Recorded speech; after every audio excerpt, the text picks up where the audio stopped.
Salut tout le monde, c'est Slayboxnip de la chaîne Nebulaire. On se retrouve aujourd'hui dans une nouvelle émission qui traitera de jeux vidéo. Alors pour le moment le sujet est assez vague, il s'agira seulement de parler de jeux qui nous plaisent, tout support et époque confondus. A voir si on trouve un concept plus précis à l'avenir. Le choix pour cet épisode s'est porté sur Lock's Quest, un jeu sorti en septembre 2008 sur Nintendo DS et développé par Fifth Cell, studio connu notamment pour Drone to Life ou encore Scribblenauts. C'est un jeu de stratégie en temps réel, incluant du Tower Defense. L'histoire se déroule dans le royaume d'Antonia, construit entièrement grâce à la force de l'essence, une sorte d'énergie vitale, qui pourrait faire penser à du mana. Cette énergie est extraite aux quatre coins du royaume grâce au puits à essence. Ceux qui maîtrisent cette énergie et sont capables de construire ou de se battre avec sont appelés les architectes. Le plus brillant d'entre eux, Agony, voyait plus loin et réussit à insuffler la vie à des objets grâce à l'essence. Mais le roi, voyant Agony grisé par ses expériences et le danger qu'elle présentait, décida de bannir le talentueux ingénieur. Prenant le somme et avide de vengeance, on peut le comprendre, celui-ci construisit une armée d'automates afin d'envahir le royaume. Au terme d'une guerre sanglante, deux architectes, Kenan et Jacob, s'infiltrèrent dans le repère d'Agony. On sait seulement qu'ensuite ils réussirent à le tuer, mais seul Kenan rentra en vie, et Jacob fut présumé disparu. Kenan, en tant que Bumschlag, ne se fit donc pas prier et prit le poste de commandant architecte du royaume. La quête à laquelle nous prenons part se déroule quelques années après ces événements, dans un paisible village côtier. Locke habite avec son grand-père Tobias et sa petite sœur Amy, et tous vivent une existence tranquille.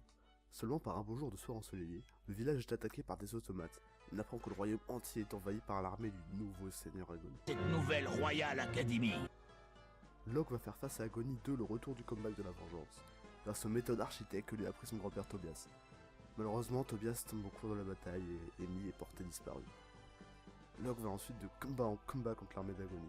Il atteint la capitale Antonia, rejoint les forces armées en tant qu'architecte et gagne une certaine renommée auprès du gouvernement, vainquant les généraux automates les uns après les autres afin de défendre des villages ou des puits d'essence.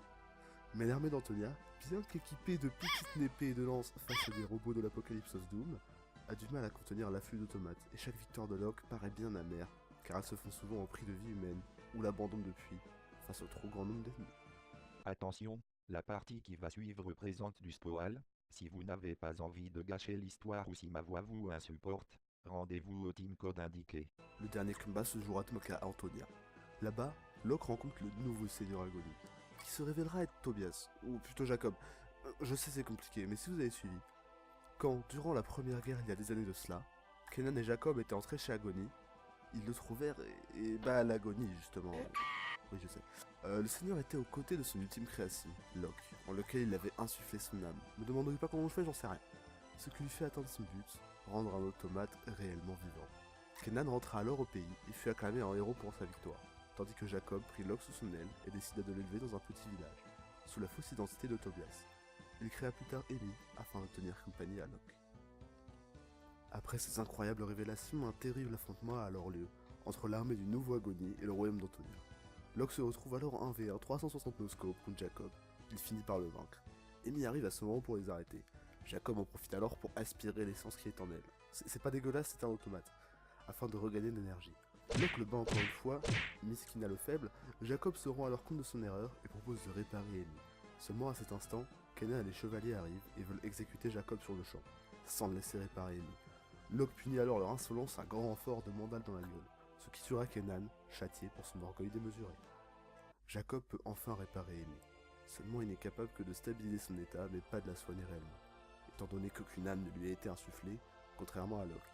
Jacob est mis sous les verrous et Locke salue ses frères d'armes. Il reste très préoccupé par l'état de sa sœur.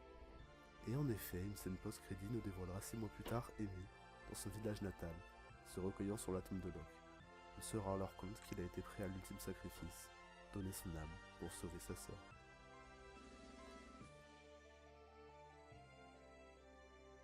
C'est une bien belle histoire, me direz-vous, mais qu'en est-il du gameplay?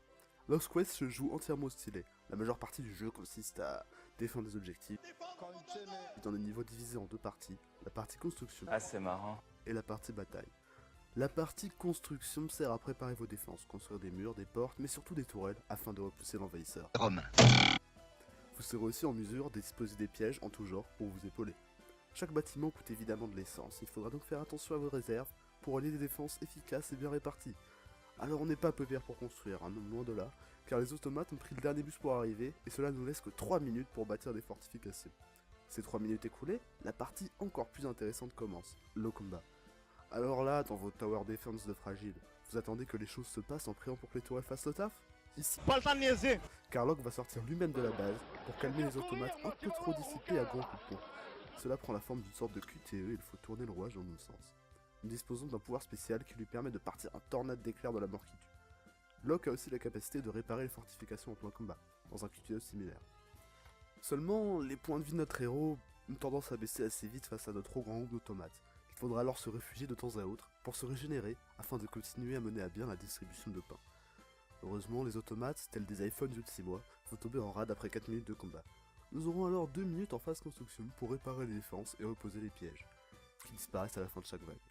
Un niveau va en moyenne comporter 3 ou 4 vagues, chacune correspondant à un joueur dans l'aventure. Le jeu est composé de 100 joueurs exactement, ce qui lui confère une durée de vie assez correcte. L'arsenal dont vous disposez va évoluer au fil du jeu. Les matériaux de vos murs s'améliorent, on a aussi le droit à un panel de tourelles, les canons simples, les tourelles ralentissantes, les tourelles acides, les antiaériennes ou les mortiers.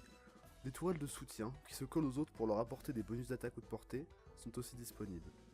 Nous avons aussi droit aux pièges, comme présenté tout à l'heure, qui vont du piège à acide à la mine antipersonnelle vénère, en passant par le piège anti-magie. Et j'ai bien dit anti-magie car si on a besoin d'agrandir notre arsenal, c'est parce que chez les automates en face, on a aussi du lourd. Du lourd, du lourd. Le simple fantassin s'entoure vite d'une équipe de choc, armée et parée pour vous casser la bouche.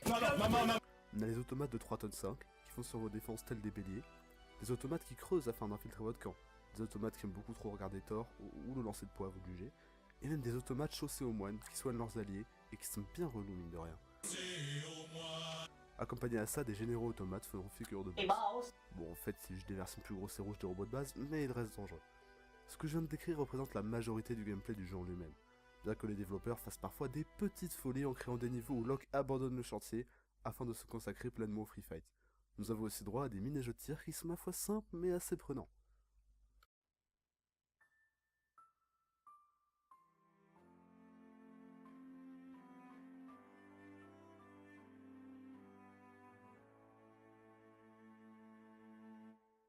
Alors personnellement, je n'ai pas acheté le jeu dès sa sortie.